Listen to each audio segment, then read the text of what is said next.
दडगाव तालुक्यातील कात्री गावातील वाहवानी फाटा ते नलदापाडा दरम्यान असलेल्या रस्त्यावरील एका पुलाला मोठा भगदाड पडलेला असून पूल कधी कोसळेल याचा अंदाज बांधता येणार नाही।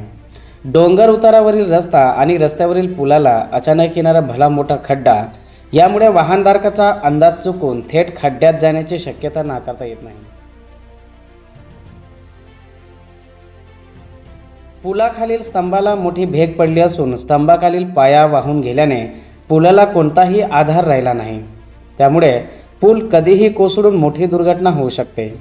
त्यामुळे प्रशासनाने अनपेक्षित घटना घडण्या अगोदरच वेळीच लक्ष देऊन धोक्याचे फलक आणि पूल दुरुस्ती करण्याची मागणी ग्रामस्थ करत आहेत।